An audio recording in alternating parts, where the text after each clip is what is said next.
Alors, pour faire ce design, vous vous rendez sur Canva et vous ouvrez un nouveau projet, n'est-ce pas? Vous ouvrez un nouveau projet sur Canva et vous importez votre texte.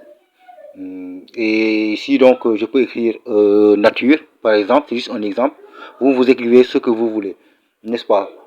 Donc, on écrit nature et donc la fonte, on peut choisir Anton, la fonte Anton, n'est-ce pas?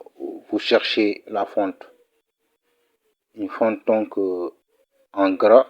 Moi, j'ai décidé donc de choisir donc Anton pour ce design.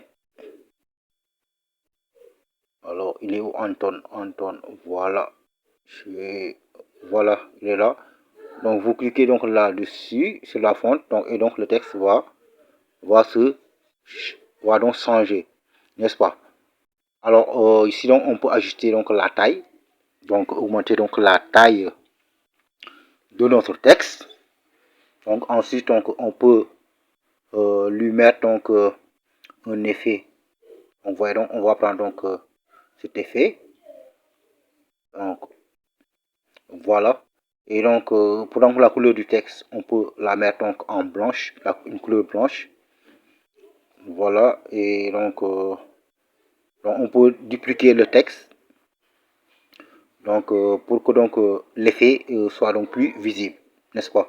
Donc, une fois terminé, une fois donc que vous avez votre texte, vous allez donc le télécharger. Vous allez donc télécharger donc cette image. Donc, vous allez donc la télécharger au format PNG ou bien donc JPEG, n'est-ce pas?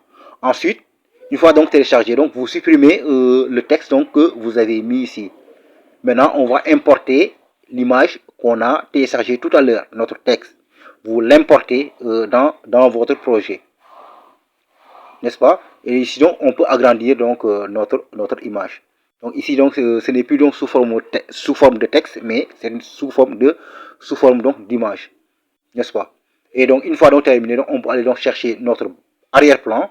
Donc, vous allez donc dans éléments et donc vous choisissez votre arrière-plan. Donc, ça dépend donc de ce que vous voulez faire, n'est-ce pas? Et une fois donc votre arrière-plan donc importé, donc vous pouvez donc agrandir donc pour ajuster donc la taille. Donc, pour que donc les deux images soient donc à peu près de même taille, n'est-ce pas? Donc, et une fois donc terminé, donc une fois donc tous ces ajustements donc fini, ouais, donc je vais ajuster encore donc pour que donc ces deux images aient à peu près donc la même taille. Donc ces deux images en mode blend, vous vous rendez donc sur application, donc sur l'onglet application et donc vous tapez blend image, n'est-ce pas? Donc vous tapez blend image, voilà, blend image et donc vous allez donc choisir cette application, l'application qui va apparaître donc tout à l'heure.